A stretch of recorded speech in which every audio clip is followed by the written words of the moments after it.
আল্লাহ যদি রহম করেন ম্যাডাম অতি শীঘ্র আমরা বিদেশে চিকিৎসার জন্য নিয়ে যাব। আমরা আল্লাহর কাছে দোয়া করি যে এখন সমস্ত সুস্থ হয়ে আমাদের মাঝে ফিরে আসেন।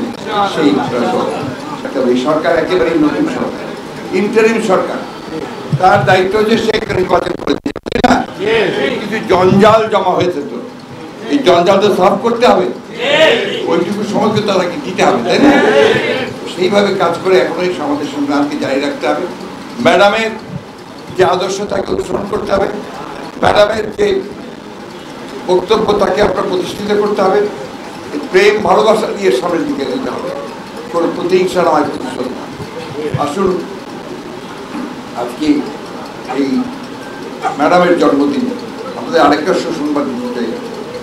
আল্লাহ যদি রহম করেন ম্যাডাম অতি শীঘ্র আমরা বিদেশে চিকিৎসার জন্য নিয়ে যাব। আমরা আল্লাহর কাছে দোয়া করি যে এখন সমস্ত সুস্থ হয়ে আমাদের মাঝে ফিরে আসেন। সেই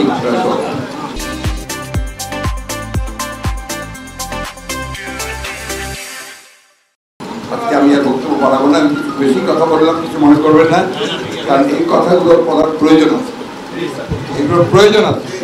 যাই হোক, আমি বক্তব্য শেষ করছি।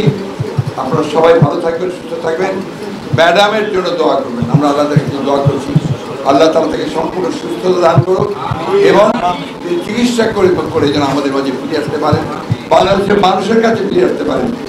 আর সেই সঙ্গে যারা শহীদ হয়েছেন তাদের জন্য আমরা দোয়া করব, যারা আহত হয়েছেন তাদের সুস্থতার জন্য দোয়া করব, আর দলকে শক্তিশালী এবং অত্যন্ত ভালো ইমেজ নিয়ে দল চলুক, এই দোয়া আমরা করবো।